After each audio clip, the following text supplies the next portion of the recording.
Hello and welcome to The Good, the Bad and the Odd episode 2 with your hosts Mark and Sam, and today we're going to be telling you about what we've been up to this week.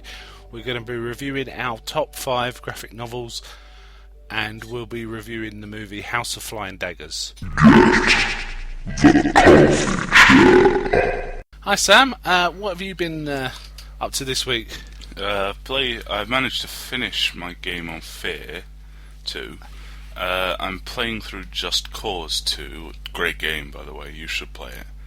Right. And I'm completing my second playthrough of Mass Effect. Second playthrough on a harder level, or Yeah, so? much harder level. So what was Fear like? Fear, it's scary. Just simply put. Would you recommend it? Yeah. Oh, nice. So what about Just Cause 2? Just Cause 2, fun. I've played a little of just the first one, but I just couldn't. Just Cause 2 is much better. Oh, right. Well, the first one, the controls, what I thought I was pressing turned out to be not what I was pressing. I just couldn't get used to it. I tried to pick up a gun and I'd run right past and get shot, and so I gave up at that point. Right. I haven't been playing many games really. Nothing noteworthy. I've been watching some TV. I finished off some TV series. I finished off Married with Children season 6. I'm slowly working through them all. Okay. It's the one with Al Bundy and Peg Bundy, and the seasons are pretty long. There are 26 episodes, I think there were in this one, and there's some really good ones, and some not so good. The best one was Al somehow gets stuck working in a petrol station because he can't afford $12 for gas. In fact, it isn't $12 for gas, it's about $1 for gas, and then his family go ahead and buy $11 of junk food and leave him stranded. So that was pretty funny. I've also finished Red Dwarf Season 2, I've been watching that. That's one of the early ones. It's the one before Crichton's a regular, but he's in this, but it's a different actor playing him. It's a slightly different character. It's a really good one, though. All of them are pretty solid episodes. I find with Red Dwarf, you can't say this episode's better than that. It's like every season. They're all at a sort of certain level, just in different ways. Kind of. It's more like a season has a certain level. Yeah. So when you look at a season, they're all very of a certain quality, and the next season may be slightly lower, slightly higher. It was very enjoyable. It's also the one with Queeg, where Holly gets the backup computer, Queeg, mutinies over him and kicks him out. It's a pretty funny one. I'm sure you've seen it. Yeah. In fact, I know you've seen it. Have you watched any TV worth talking about? No, not really. I haven't been watching much TV recently. Okay. I haven't watched much in the way of movies. I've been reading a little. I've read a graphic novel. Finished it today. League of Extraordinary Gentlemen. Okay. There's a number of ones of that. There's version 1, version 2, and a few other different episodes. I read the first episode. It was very interesting. It's Alan Moore who's done all sorts. I think he was involved in Watchmen. And he's Alan Moore was Watchmen. Oh, was he? Okay. Yeah. I'll stand corrected. It was trying to. It almost took every character in Victorian literature and sort of jammed them into the one adventure, and characters from later literature. There was a version of James Bond and an M, for example, Captain Nemo, Alan Quatermain, Mina Hart. Sorry, Quatermain. Oh, I think it's pronounced Quatermain, but you could be right. Dr. Jekyll, Mr. Hyde, the Invisible Man, and so on and so forth. But not only all of those. There was numerous references to all sorts of other literature. There's a one panel where it's the Artful Dodger and Fagin talking and things like that. It's quite entertaining. Sounds good. And I think, I'm not quite sure, but one of the bad guys in it was Fu Manchu as well, but they never actually named him, so I'm not entirely sure. And I've also read a short story called Who Goes There, which is the basis for the 2 movies, The Thing from Another Planet. Another World, sorry, and John Carpenter's The Thing. It was much more. The original story was published in the 30s, I think, and it was very similar to John Carpenter's movie. The earlier movie was quite different. It was like a man walking around in a funny suit, whereas the John Carpenter one, it could morph into anything. And this story was like that. It's a good story. It was about 40 pages, so it was a bit longer than a standard short story. It's well worth reading, though. It's quite good. Okay, anything else this week? And no, not really. Okay, we'll move on to our Number 5 is alive. best graphic novels. Would you like to start, or shall I? I'll start. Okay. Go on then. I got Watchmen as my number 5. Watchmen. Yeah, I might be talking about. I'll tell you what. I'll swap that to my number 5 as well. It was my number 4, but I'll flip them around so we can talk about it. Okay. You enjoy the Watchmen? Yeah. What do you think the best parts of it are? Cold beans. Cold beans. Yeah, Rorschach. Rorschach is Rorschach's quite. just sitting in there. Do you want that heated up? Nah, it's fine. He's a great character. He's easily the best character in the. And the bit where he's in prison. Yeah, and he was pretty good in the movie version too, wasn't he? The I ain't Rorschach. seen it. Oh, of course you haven't. Sorry. Yes, he was very good. He was also the standout character. It's a great read, The Watchmen. And I know you haven't seen the movie, but my opinion of the movie is a lot higher than most people's, I think. And I thought they really got the essence of Rorschach, the actor that played him. Okay, so that's both our number 5s. So, what's your number 4? Arkham Asylum, A Strange House of Strange People. Yeah, this is kind of awesome. It's a Batman adventure, isn't it? Yeah, Batman Joker takes over Arkham Asylum with a load of other super criminals, and he invites Batman over, or he'll kill loads of hostages, and he just sort of goes, "Let's play hide and seek," and it's just wandering around the asylum for a while. Right. We may be talking about this a bit later, so if you don't mind, I'll move on to my number 4.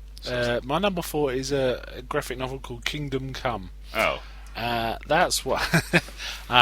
You sound like you're going to say something about that. Number 3. Should we wait till we get to your number 3 and talk about it? It sounds like we've got. No, you can talk about it. Okay. Well, firstly, it's a battle between a lot of the old DC superheroes like Batman and Superman. It's the old versus the new. Kind stuff, of. really. It is. Yes. And in the end, the old kind of win out, really, don't they? But, Yeah. the artwork is really good on this. Yeah. It's really excellent. Alex Ross is a very good artist. Yeah. Oh, is that the artist? Yeah, I didn't Alex know off the top of Ross. my head. It's an excellent piece of art, and it's an excellent story. Basically, it's a world where there are many, many people with superpowers. It's a bit in this way X-Men, I guess, is. And they're all battling, and some are good and some are bad. But basically, even the good ones trying to save people from the bad ones. The whole lot are causing chaos around the world. They're super violent. They'll just kill without yeah. shot. In the end, it really does boil down to Superman, Wonder Woman, and Batman, though, doesn't it? Doing something about it. And not forgetting the surprise character that they have. Yeah, we'll leave that as a mystery in case anyone wants to read it and hasn't yet.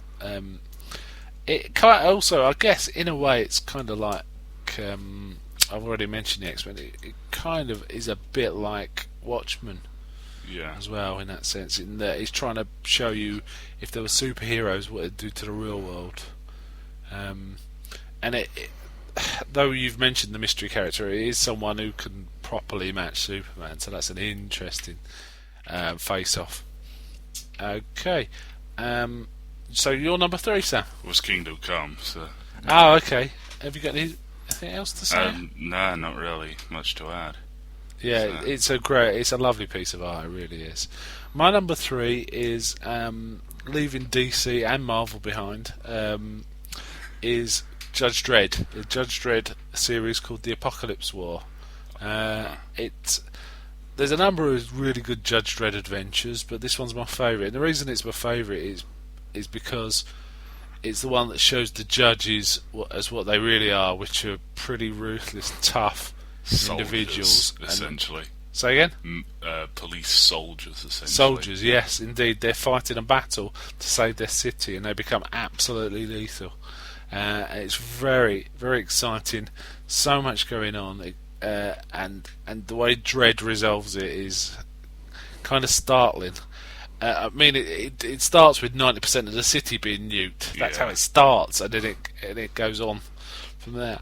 It's really something. I do like some of the other adventures. Cursed Earth is my personal favourite. Cursed Earth. Yeah, I've got that as an honourable mention. He just killed a killer there. You don't like Judge Caligula. Nah, Really? I just don't like it. Yeah, it's kind of silly in ways, isn't it? There are a number of other ones, though. I think the big ones in the Judge Dredd universe are Cursed Earth, Apocalypse War, and Judge Child. Judge Child, yeah, indeed. Judge Cow, or The Day the Lord Died, and sometimes, what's it called? City of the Damned, Yeah. which is in the future. Judge Dredd travels into the future and ends up fighting himself as a zombie. Go figure. Yeah, I love this one. Okay, what's your number 2?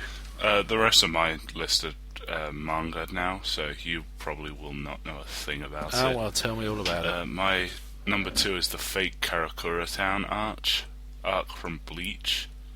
Bleach. Oh, that's on the TV too, Yeah. isn't it, Bleach? Yeah, it's a really good arc because it splits into 2 parts. So it's what Bleach is about is this sort of army of spirits protecting the dead from evil spirits called Hollows. Okay. But there's a rogue one of them that can sort of break down the boundaries between them, make like the evil spirits more like the protective ones, or the protective ones more like the evil spirits. I think I'll follow that. Yeah. And he's set loose a load of these sort of half good and evil spirits, tipping towards the evil side. It's ambiguous. Yeah. No, they're evil. Oh, It's okay. just the way they look is sort of ambiguous. You can tell that But they're just evil. Yeah. And he just unleashes a load of these on a town. So And- that's when you say it's an art. It's a set of books within a Yeah. longer series. Yeah. A specific adventure, as it were. Yeah. Oh, I see. Right. And yeah. it goes from about 3/4 of the way through through the series to the very end of the series, and dear lord, some of the fights in it are brilliant. Is the artwork good? Yes, very. Is it coloured or is it black No, and it's white? black and white, but As most dear mangas, lord, yeah. Right. Oh, that sounds like something I'd like. Actually, I might try and catch that. You'd have to show me that. My number 2 is a series called The Walking Dead. This is a really fantastic series about zombies. Now, zombies seem to be a bit overdone at the minute, but this particular series is just by far the best thing I've read in a long time, apart from my number 1. And one of the reasons I like it is because you just do not know what is going to happen next. The people you think are stable characters just will be caught and eaten, at the turn of a page. It's just, you just do not know what to expect, and it makes it quite exciting. And I believe it's only out monthly. I caught up with it about 5 months ago and read through it really quickly, and it's also been made into a mini-series now, which I've watched, and I quite liked the first few episodes. Sorry, the first episode and the last few episodes. There were 6 episodes in all. The middle ones I thought it was losing his way, but it came back really nicely towards the end of the season, and it was kind of similar to the comic book in that the characters were there, but they were in a slightly different order. They changed the timelines to as you usually have to for TV, to sort of rearrange the drama some. But the actual series is excellent. I've read up to number 80, so there's quite a lot already done, and I think there's been another 5 published since I stopped reading, so as they only come out once a month. But it's a really terrific series, it really is. Okay, what's your number 1, Sam? my number 1 is the Invasion of Pain arc from Naruto.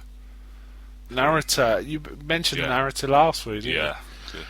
Okay, It's what does that involve? It involves this. There's this character. They're trying to capture a load of people that have demons sealed inside them, so they can take over the world. Are they possessed, or they No, just they're don't just- know about it? They know about it. It's just they can't really affect them, except if they're they feel certain conditions really. Okay. So Naruto is the main character. He has the 9-tailed demon fox sealed within his guts, the most Wow. powerful out of the 9. Yeah, that's an demons. archetypal god, isn't it? Yeah, it's Nine-Tails certain Kitsune. Eastern cultures. Yeah, big Shinto thing. Okay. But these guys, this being called Pain, invades his hometown Konoha to try and lure him out. Right. And there are so many main character deaths during this arc. Right. So it's quite exciting. Yeah, Nice. the guy's in his view, older sister dies, gets her soul torn out by. Oh, I forgot to mention. Pain has 7 bodies. He has his original body and 6 other bodies that he's sort of possessed. Oh, lucky him. And he has this special ocular power that allows him control over gravity, only Right. in 5-second spans. So, like, he can use it immensely powerfully, but then he has to wait 5 seconds before he can use it see. again. Ah. And there's this bit where he just rises into the sky, and there's just this bright light, and he crushes the whole city, and there's just this huge crater left, Right. and everyone's just shocked at what he's done. And then this huge cloud of smoke appears in the middle, and Right. And it's just Naruto, and then it zooms out a bit, and it's him standing on top of one of his summon toads called Gamakichi. Yeah, and then it this- zooms out more, and Gamakichi's standing on top of his dad, who's huge. Then it zooms out more, and there's 2 other huge toads. All with It sounds huge like weapons. the comic book equivalent of the Star Destroyer entrance at the beginning of Star Wars. Yeah. To me. Wow. And then they that's really duke something. it out for ages.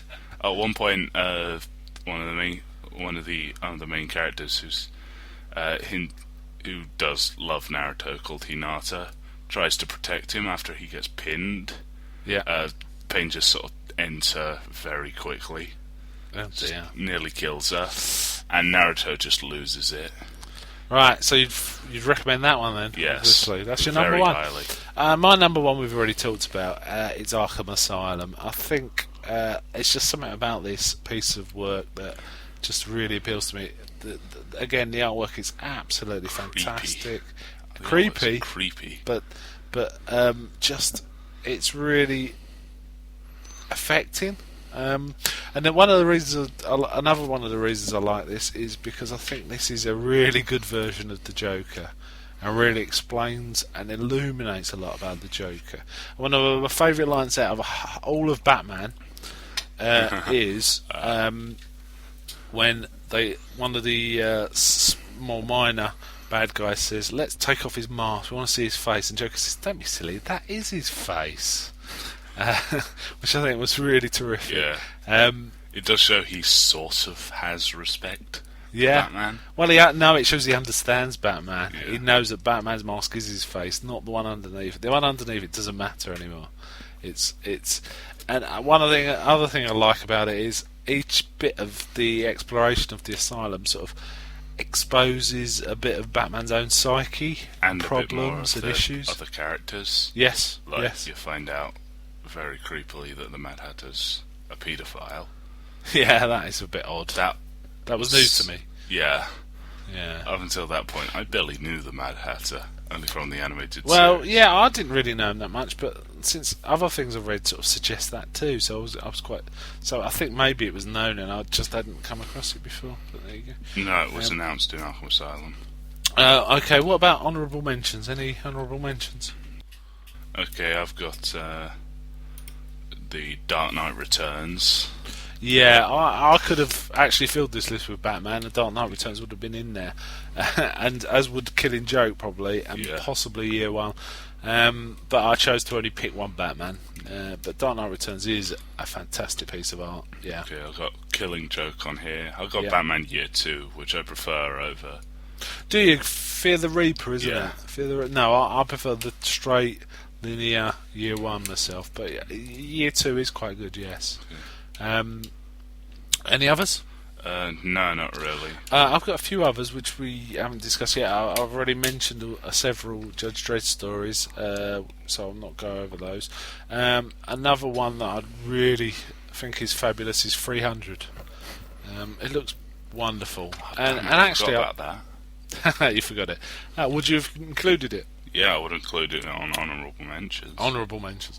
Yeah, I thought it was really good, and actually, I quite like the film. I think the film really brought the comic to life, and it's kind of ironic because when I think about their actual piece of history, what those guys actually did, you think, well, it doesn't need to be dressed up or dramatised. It was just a fantastic piece of military.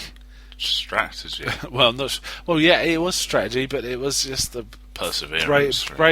bravery, and I know it was a cultural thing with the Spartans. They didn't mind dying; they thought it was an honourable death. But even so, it's quite breathtaking, and we're still talking about it thousands of years after it happened. But it's a good comic book, yeah. That 300. I also would mention I've just finished League of Extraordinary Gentlemen, which I've already mentioned. I really like that, and I'm going to read the rest of them.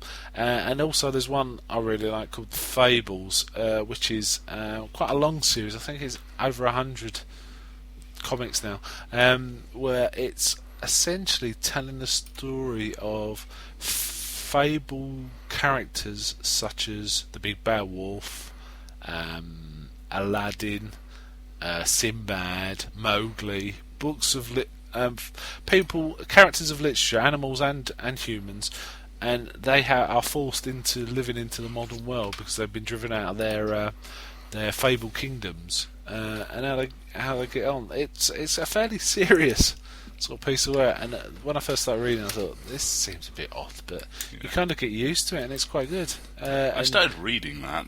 They really pick on Snow White. Yeah, they do. And the weird thing is, there's people like Goldilocks or like rebels, gun-happy rebels, and things like that. It's quite an interesting series. That's not right. That's... Well, this Goldilocks, it works. It kind of works. Okay, I think that's our top 5 graphic novels. There can be only one. Okay, so this week we're reviewing House of Flying Daggers, which was made in 2004. It was directed by Yimou Zhang, who's directed a number of Chinese features. The most other notable one is probably Hero. It stars Takeshi Kaneshiro, Andy Lau, and Zhang Ziyi. Zhang Ziyi has been in a number of things you might know. Probably the most noteworthy is Crouching Tiger, Hidden Dragon. She was the younger female lead or support in that, and she was also the main female lead in Hero. She was very good in this. Basically, it's set in the reign of the Tang Dynasty in China, where there's a secret organisation opposed to the government called the House of the Flying Daggers. And some police officers hatch a plot to try and infiltrate it by pretending to rescue one of their members from prison and escaping with her to try and get into her confidence. And there's a series of adventures that lead off, but things get more complicated than just a rescue after that. What was your initial thoughts on it, Sam? Well, during the first minute, I thought, "What's going on?" I was so confused. Even though it explains it, I didn't understand it really, because it just sort of went, "The House of Flying Daggers. We need to find them." Yes, it didn't What explain are the it, House of Flying Daggers? They oppose the government. Yeah. And that's it, really. That's all you learn about them. Yeah, but it soon doesn't matter anymore, does it? No. Once you get into the film, it doesn't really matter anymore. You kind of get the idea. Yeah, I enjoyed this film a lot. What I liked about it. What did you like about it? The martial arts. The martial Good arts. Lord. Yeah, it was. A lot of it was very well done. Especially when the feet on the ground, specifically. Yeah. I thought I enjoyed it the most.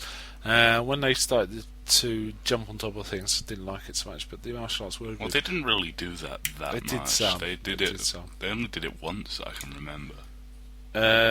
Yeah. Well, we come to it as we discuss the scenes. What I liked about it, apart from the martial arts, were the set design and the costumes. They were really, really striking, visually striking. Yeah. And obviously a lot of work and effort had gone into both the costumes and the sets, particularly at the beginning when they were in the what's it called, the Peony Pavilion, Yeah. the house of kind of ill repute, where this girl was a dancer that brought a lot of customers in because she was so good at dancing. And actually, just the set design, the costume design beats pretty much anything coming out of Hollywood. I think it just looks so fabulous. Yeah. And it was real. It wasn't CGI. It was real. And I thought generally there was very little weakness in the film. The direction was excellent. During fight sequences, quite complex fight sequences, you never lost track of what was going on and who was doing what, really, did you? Whereas if Michael Bay was doing something like this, it'd be 3 seconds of this, 3 seconds of that, and you wouldn't know what was going on. Explosion. And you'd get a headache. But in this film, it followed through very nicely. You understand what people were doing. You could sort of foresee their actions and why they were trying to get to certain points, and so on. But was there any bad points? Do you think? No, it was a bit anticlimactic. Let's not talk about the ending too specifically. We don't want to spoil it for anyone. But yeah, I agree. It did set up like a big battle was going to happen, didn't it? Yeah. And then it did nothing. it was a very personal, small ending, which isn't a bad thing. But it did set up as if a battle was going to happen. It was quite a bit of a letdown when it didn't, and that was the main thing I didn't like about it. The other thing I didn't like was some of the wire work. I'm not a fan of wire work anyway at all. And you're quite right. There wasn't that much in it, but there was some. There was also a really good scene, which I'll call the echo test, near the beginning, where basically to test the skills of the dancer, a set of drums were brought out and faced inwards into a circle, while the man testing the dancer was flicking like beans at the drums, and then the dancer had to mimic the actions, and it sort of built. It started slow and it built up and up to faster and faster and faster.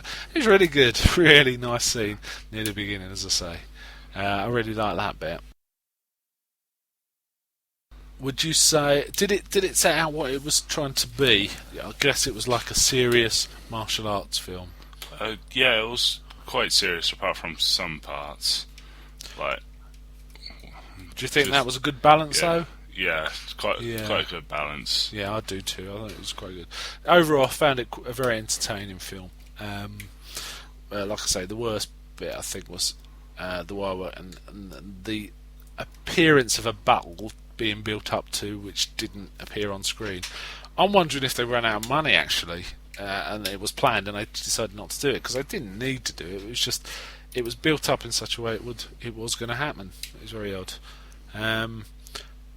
Overall, were there any other points? What do you think of the direction? I think it was quite good. It was good. Camera shots were all very well sort of set out. They were, and you were never confused really about what was going on. There were some odd things. There was one part near the end. One of the characters seemed to have a knife in his back. About 20 minutes of the film and not be bothered by it, but I couldn't quite tell if it was part of his outfit or if he did have a knife in his back. It was kind of hard to tell, but otherwise it was very good. It was well acted. They were good actors. I haven't seen either of the men before, and I was quite impressed with them. They really knew what they were doing. Okay, what would you give it out of 100? Do you think? I'd probably give it around. Between 70, I'd say about 75. I said 77, so should we agree on the difference and say 76 out of 100? Okay. Yes, and would you recommend it then? Yeah, I would recommend it. I'd recommend this as probably a buy, actually. I bet you could get it for a bargain price now. Yeah. And it's very good.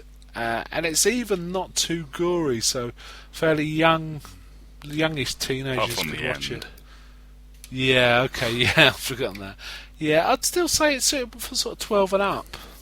I'm not sure what rating it is, but I'd say it's suitable for, say, 12 and up, maybe a little older than that. We'd certainly recommend it, I think. Okay, that's our review. If you want to send us any feedback, you can send it to info@thegoodthebadandtheodd, all as one word, .com. Or you can go to our website, www.thegoodthebadandtheodd.com, and leave comments there on this or any other podcast. We'd certainly appreciate that, and we'd discuss any feedback we get that isn't too horrible. And that's us signing off for this podcast. Thank you very much, and goodbye. Bye.